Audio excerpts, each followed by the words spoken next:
I was holding my boarding pass so tight that the edges were starting to bend in my hand when the voice came over the loudspeaker telling us the flight to Chicago was ready for us to get on. I gave my bag to the lady working at the gate and started to turn toward the tunnel that leads to the plane. But for some reason, I just happened to look over at the area where people arrive from other flights. Right there, in the middle of all the people moving around, I saw a coat I recognized. It was Elena. She was standing next to the metal railing, holding a paper bag in one hand and a bunch of white flowers in the other. Her fingers were touching the stems gently, and I could see water drops on the petals. I stopped walking, took my phone out of my pocket, and opened up our text conversation. I typed out a message and then erased it. Then typed it again and erased it again.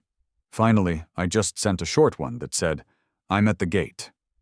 I didn't want to send the next part, which would have been asking her why she was there when she said she was too busy to see me, because I was scared I would look like I cared more than she did. As soon as I pressed send, I saw her lift her head up, but she didn't look at her phone. She was looking at the doors where passengers come out. The wind was blowing a little bit, but she just stood there looking like she was waiting for someone special. A little breeze came through a crack in the walkway I was standing in and moved my scarf. I just stared at the word "delivered" on my phone screen, hoping that maybe she was just distracted and didn't hear the noise. Then there was a little bit of movement by the exit doors. So, a man wearing a cream-colored scarf walked out. He looked very thin and kind of pale, and he was holding his ticket tightly as he walked slowly. Elena went over to him right away, and the worried look on her face turned into a smile instantly. She lowered the flowers she was holding, and even though I couldn't hear what she was saying, I could see how gentle she was being as she leaned toward him. It was Julian. I stood there watching them as Elena gave him the flowers. As he took them from her, he coughed a couple of times. She reached out right away to fix his scarf for him. Then she took a thermos bottle out of the paper bag, took the top off, and held it up to his mouth so he could drink. The sun was coming through the glass windows and shining right on them, making their shadows look like they were part of the same picture. I felt like I was the person standing outside looking at a painting I wasn't allowed to be in. My phone screen went dark, and then lit up again. It wasn't a text back from Elena, but a final announcement from the airline saying I had to board.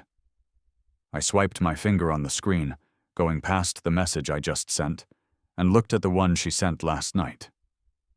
She had said, "I'll bring you a present when I get back tomorrow as soon as I'm done with this busy time." So this was her busy time, picking up Julian.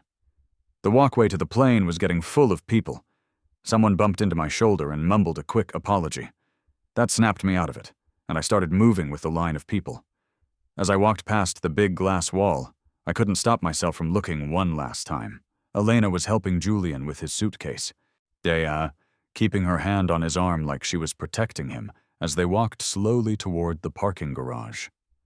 She never once took her phone out of her pocket. The person checking tickets at the door took mine and smiled, saying, "Welcome aboard." I tried to smile back, but I couldn't really do it, and I didn't say anything. When I found my seat, I realized my hands were sweaty and I was still gripping my phone tight. The little "delivered" notice on the screen felt like a tiny pin poking my heart.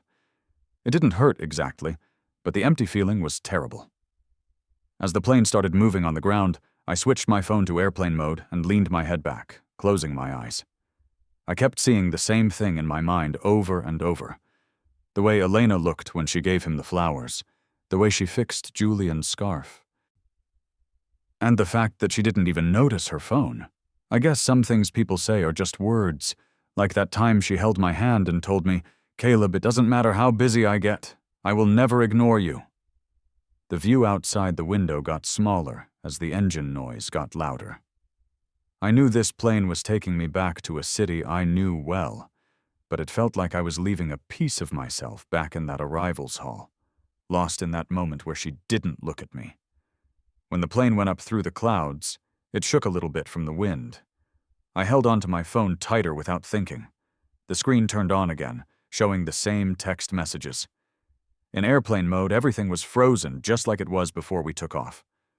The message I sent saying, "I'm at the gate," was just sitting there with blank space after it. Not even a mark to show she read it. I moved my finger on the screen and looked back at our old messages. I scrolled all the way up to 3 months ago. I was away for work, working really hard on a project until 3 in the morning. I put a post on social media saying, "Coffee is keeping me alive." Less than 10 minutes later, she called me, and her voice sounded like she had just woken up. She said, "Send me your address. I'll have my assistant bring you something hot. Don't just drink coffee." I laughed at the time and told her she was worrying too much. But she was serious. "Caleb," she said, "you are always important to me." And then there was my birthday last month. She had to go to an emergency meeting and missed our dinner. I was sitting by myself in the restaurant looking at the cold cake. About to pay the bill and leave. Though no, when she ran in, breathing hard. She was holding her jacket and a small velvet box. "I'm so sorry I'm late," she said. She put a watch on my wrist, her fingers touching my skin, as she whispered, "I said I'd spend every birthday with you, and I don't break promises." Those words were still so clear in my head, and now here I was, sending her a message from just a little ways away, telling her I was leaving, and she was busy giving another man flowers and fixing his scarf, not even caring enough to look at her phone. My finger touched her picture on the screen. I took that photo last year when we were at the beach. She was standing on the sand with the sun on her shoulders, smiling so big her eyes were squinting. I used to tell her she had stars in her eyes. She would hug me and whisper, "My stars are only for you." "Sir, can I get you a drink?" a flight attendant asked me quietly, pushing a cart down the aisle. I shook my head, turned off my phone, and looked out the window. The clouds were thick and white, hiding the city down below. My chest felt tight, like I couldn't breathe, and I started to feel panicked. I knew Julian was the one she never really got over, the regret from when she was younger. But she told me so clearly that the past was done and that I was the one she cared about now. I thought about the day we decided to be a real couple. She took me to an old theater to see an old romance movie. Afterward, standing under a street lamp, she took my hand and looked at me very seriously. "Caleb, I used to think some regrets last forever, but after I met you, I realized that loving the person in front of you is way more important than trying to fix the past. From now on, I will never make you feel bad or ignore how you feel." Back then, her eyes were only looking at me. I thought that would last forever. But now, I turned on my phone screen again, opened our chat, and typed and deleted words over and over. In the end, I didn't send anything. Airplane mode was on, so she wouldn't get it anyway. And even if she did, would she even look? At the airport, she never even took her phone out. The people sitting next to me were talking, one of them sounding happy about seeing someone they missed. A bad taste came into my mouth. I turned my head and shut my eyes. I realized some promises are only meant for the exact moment they are spoken. Maybe Elena really did care about me. But as soon as her old love showed up, that care fell apart so easily. My own reflection looked back at me from the dark screen, and my eyes looked a little red. I put my phone in my bag and leaned back against the seat. With the humming sound of the engines, I fell asleep for I don't know how long. When the flight attendant said we were coming down, I opened my eyes and looked at the city buildings slowly getting clearer. It was the place Elena and I had lived together for 5 years, but now it felt like a totally strange country. The bump of the plane hitting the ground brought me back to real life. All the memories felt like they had been paused. I followed the line of people getting off the plane. While I waited for my bags, I found myself rubbing my phone case without thinking. It wasn't until I heard suitcase wheels rolling on the floor that I remembered to turn off airplane mode. The second the signal came back, my phone went crazy with notifications. There were messages saying congratulations from people I work with and family saying hello, but nothing from Elena. The last little bit of hope I had, like a balloon getting popped, just went away. As I walked out of the airport doors, a cool evening wind hit me.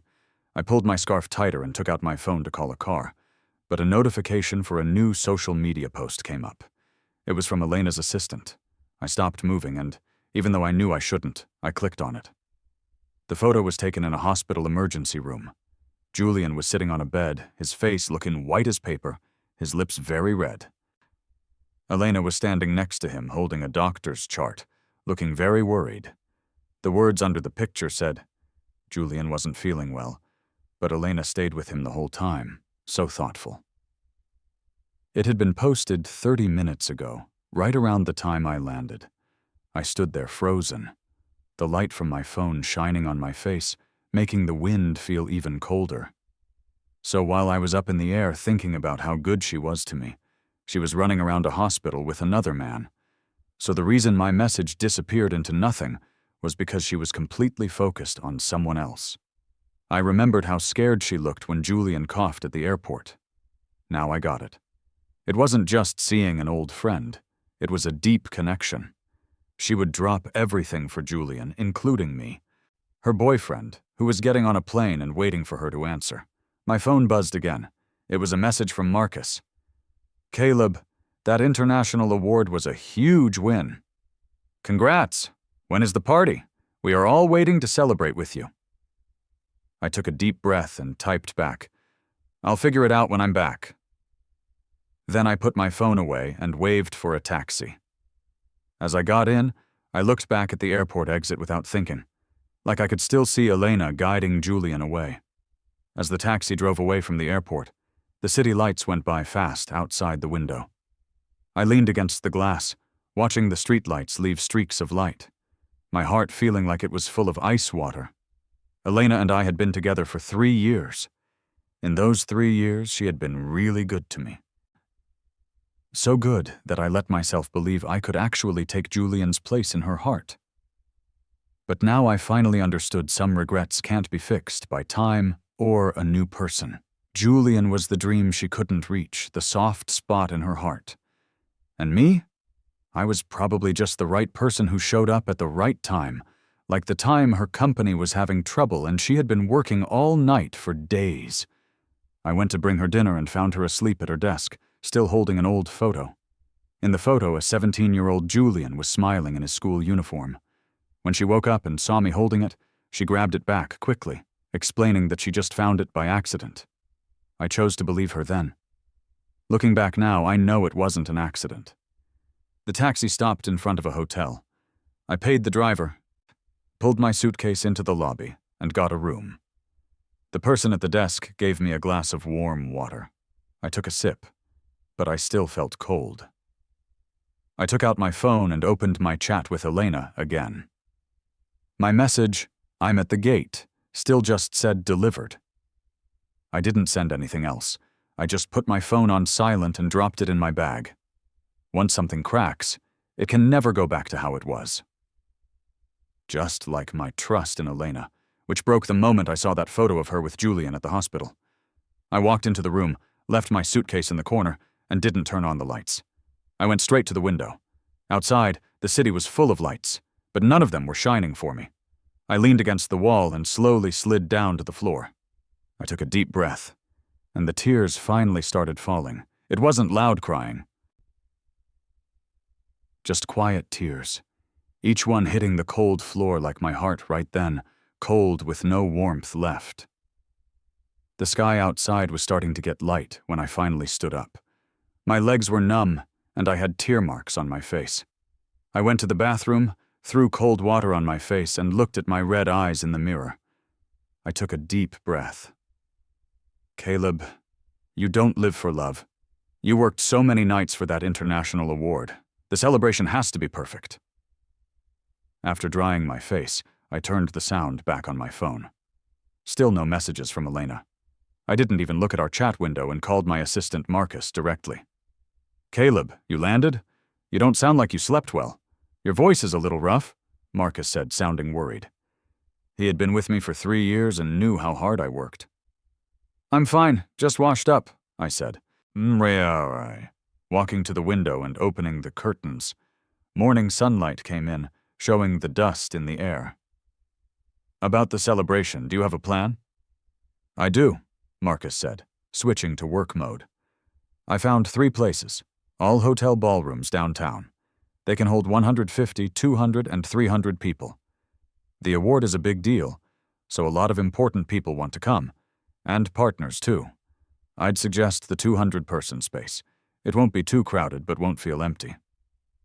"Let's do the 200-person one," I said, looking at the street below where people were starting to walk around. "Budget the food at $300 per person. Drinks should be mid-range, nothing too crazy. Check the guest list carefully. Colleagues, key partners, and my family. Don't miss anyone, and don't invite anyone who doesn't need to be there." "Got it," Marcus said, then added, "Oh, by the way, Caleb, about Miss Vance. Should we save her a spot? She's been following this project closely and has asked me a few times when the party would be." Hearing Elena's last name, my heart skipped a beat, a dull thud. I thought of how she ignored me at the airport, the photo of her with Julian, and my unanswered message. "Don't," I said, my voice calm but distant. I hadn't even noticed I felt that way. "Don't tell her the time or place of the party." There was silence on the other end. Marcus sounded unsure when he spoke again. "Huh? Caleb, did you and Miss Vance have a fight? She told me she was going to throw you a party herself when you got back, that she had a surprise for you." "We didn't fight." I sat on the sofa, tapping my fingers on the armrest.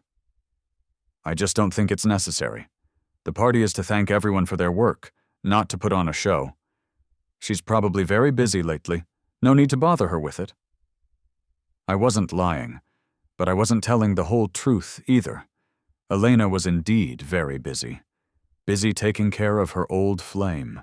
Busy fixing her past regrets. She certainly didn't have time for a celebration for the right person. And I didn't want to look stupid smiling and inviting her to see my success after she completely ignored me. Marcus seemed like he wanted to say more, but just sighed. "Okay, I get it, Caleb. I won't tell Miss Vance, and I won't save her a spot. Right, and the party gifts. I picked out some custom pens and notebooks. We can put the award name on them. What do you think?" "That works. Go with what you picked," I said, on my voice softer. "Thanks for your hard work, Marcus. I'm counting on you for the party. Let me know if anything comes up." After hanging up, the room was quiet again. I picked up my phone, hesitated, and then opened Elena's social feed. The post about her being with Julian was still there. Many people had commented asking if he was okay or saying how nice she was. She hadn't replied to a single one. I closed the app, tossed my phone on the sofa, and started unpacking. If I decided to stop caring, I couldn't let these feelings affect me. The celebration was my moment, and I would be there in my best shape, not for Elena, but for myself, and everyone who supported me. I went to the office that afternoon to go over the party details with Marcus. My colleagues gathered around to congratulate me, excited about the event. No one mentioned Elena. Maybe Marcus told them not to, or maybe they just sensed something was wrong. I smiled and talked to everyone about work, like I wasn't the same person who cried in a hotel room last night. Only when no one was looking did my eyes drift toward Elena's office. It was empty. She hadn't come in. I looked away, feeling no anger, just a little bit of relief. I guess when you're truly disappointed, you don't have energy to be angry. I just hoped the party would go well, and that this relationship with Elena could, like the party, have a clear end. It was late by the time I finished the plans, the lamp on my desk shining on the schedule. My fingers holding a red pen had just circled media interview slot when my phone vibrated on the desk. I looked over without thinking. The name Elena felt like 2 small stones dropped into still water. I didn't pick it up right away. My eyes were on the paper, but my mind went back to the airport, her hands holding the flowers, how gentle she was with Julian, and her phone screen that never lit up. The red pen stopped moving, leaving a mark on the paper. The phone didn't vibrate again. She must have only sent one message. I leaned back in my chair and stared at the ceiling, almost wanting to laugh. She finally remembered I existed. About 20 minutes later, after I finished marking the schedule, I finally picked up my phone. Elena's message was at the top. "Have you landed? What have you been busy with? Haven't heard from you."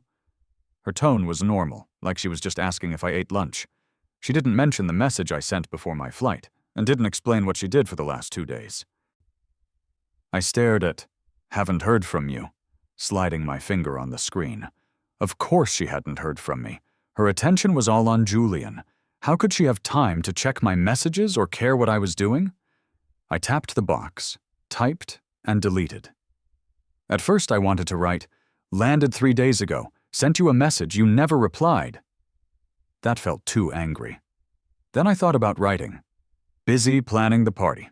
But that felt too short, like I hoped she would ask for details. In the end, I wrote a boring sentence. "Landed. Been busy with the party planning." No hurt, no complaining, just facts, like a report for a coworker. When it sent, I threw the phone on the desk and went back to work. But I wondered, how would she reply? Would she ask when the party was? Say she wanted to come? Or would she disappear again? About 10 minutes later, the phone buzzed. I didn't look right away. Only after I finished the media list did I pick it up. Elena had replied, "Party planning is already happening? You must be exhausted." She still didn't ask for the time or place, and didn't say she wanted to come. I looked at the words, "You must be exhausted," and found them funny. When she was with Julian at the hospital, did she wonder if I was exhausted planning this party? In the middle of the night when she ignored me, did she wonder if I was exhausted waiting for her reply? I didn't write back. I put my phone on silent and put it in my bag. The night outside got darker. A little light from a street lamp came through the curtains. I gathered the papers, stood up, and opened the curtains. The street was quiet. A taxi drove by, its red lights disappearing. I remembered a night 3 years ago when I was working late. Elena drove to pick me up. My favorite song was playing, and hot tea was waiting for me. She said, "Caleb, don't work too hard. It hurts my heart." The night was sweet then.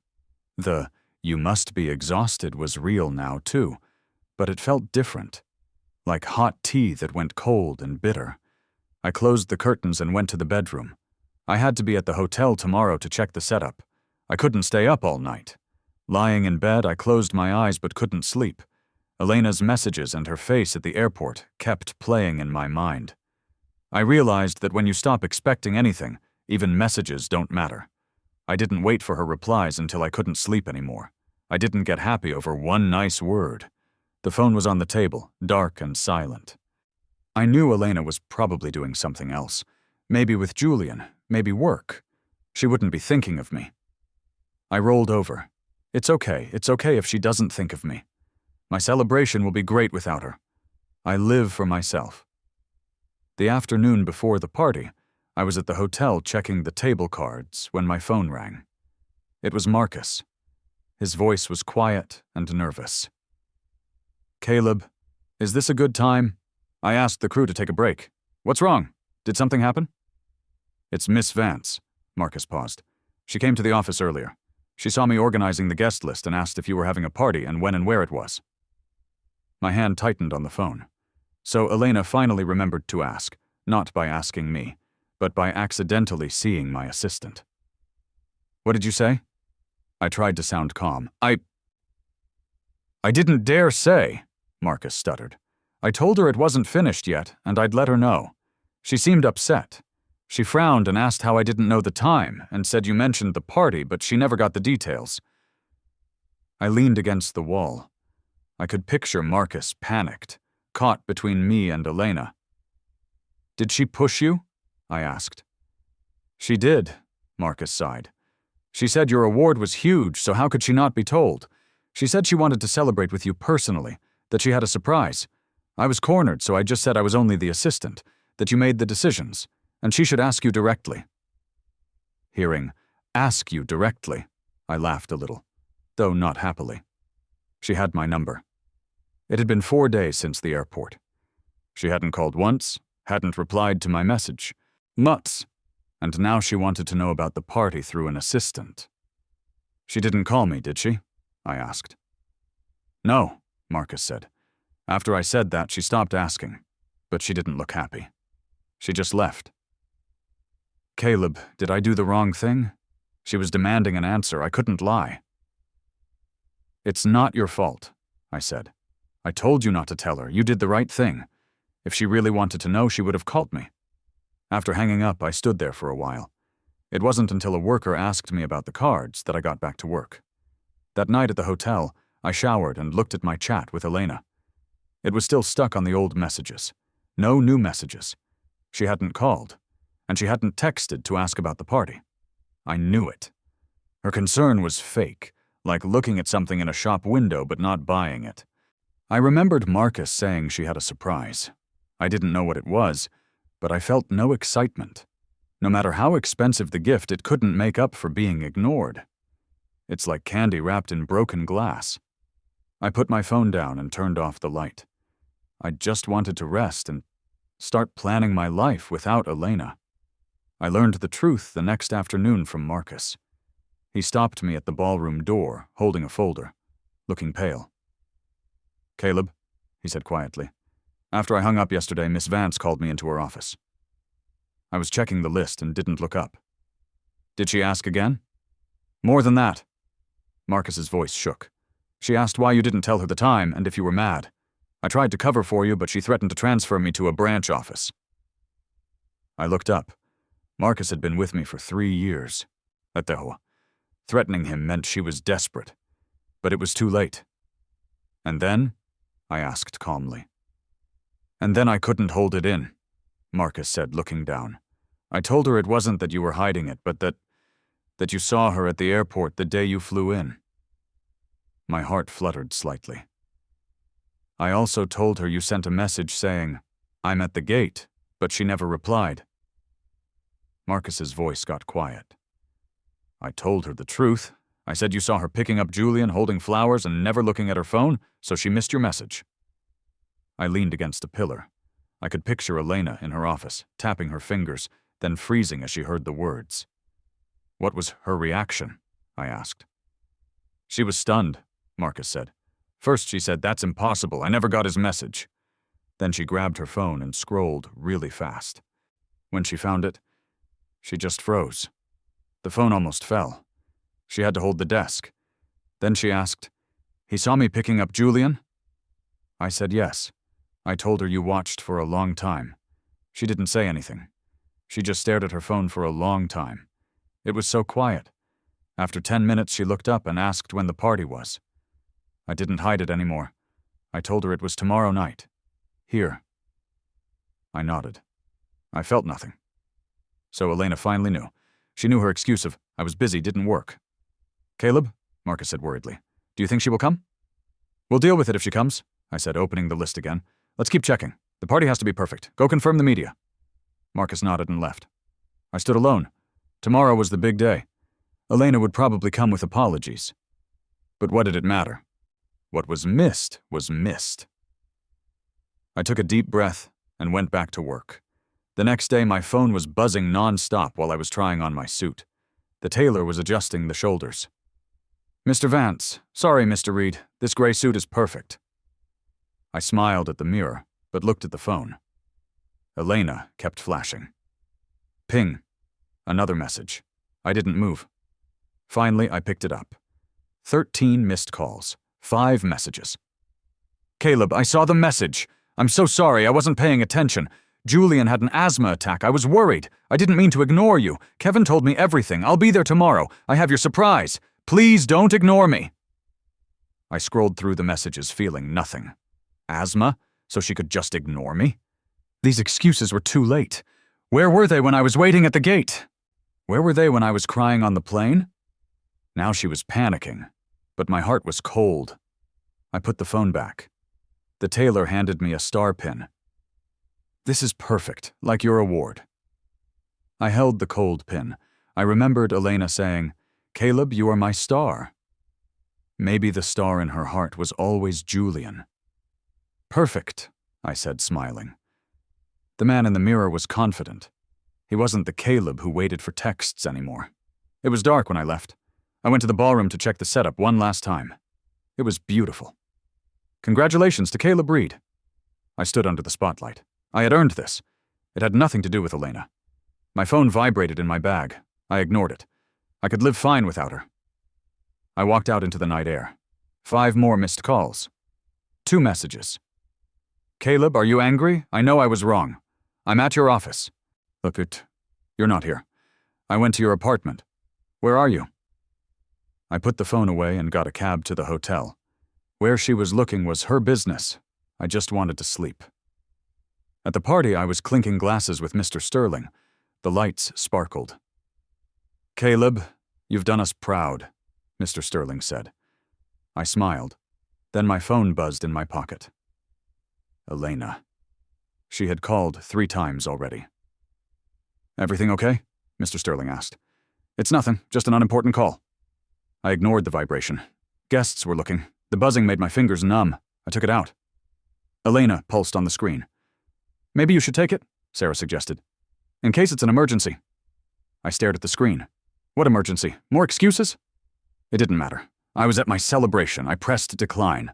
The buzzing stopped. I put the phone away and smiled at Mr. Sterling. Sorry, small personal matter. Halfway through, the host announced me. Mr. Caleb Reed. Applause. I walked onto the stage. Standing there, looking at the faces, I felt like crying, but happy tears. These people supported me. Thank you all, I said. Winning this was because of my team and family. I saw Marcus smiling. Some people ask if I get tired, yes, but it's worth it. Glory from hard work is real. I was saying it for myself. I didn't need Elena. After the speech, Sarah tapped me. Your phone lit up again, same number and a text. I didn't look. The party was fun. I enjoyed my moment. Then, there was a noise at the entrance. Elena stood there, wet coat, muddy shoes, hair messy. Everyone stopped talking. She walked straight to me. Her grip on my wrist was strong and cold. Caleb! Miss Vance, I cut her off calmly. This is my party. There are guests. She didn't hear me. I really didn't see your message. Julian had an asthma attack. I had to help him. Marcus told me everything. I tried to pull my hand away. Why didn't you answer? Are you leaving me? The air was heavy. Mr. Sterling and Sarah looked worried. I looked at her red eyes and remembered 3 years ago. Elena, I pulled my hand free. You weren't wrong to help Julian. You were wrong to forget that was the day I came home, the day I waited for a reply. She stumbled back. I didn't forget, I was so worried. There are no more I thoughts. I unclasped the watch she gave me. You said I was your star, but stars get tired. When you only see the moon, the star burns out. I put the watch on the table. It made a crisp sound. Her face went pale. She tried to grab my hand, but missed. Caleb, don't! I know I was wrong. I'll never ignore you again, please! I looked at her tears and felt no pain, only relief. Elena, this wasn't one mistake. The one that got away was always in your heart. I was just the right person. I can't fill that place. She shook her head. No, I was serious. I didn't listen. I turned to the guests, raised my glass, and smiled.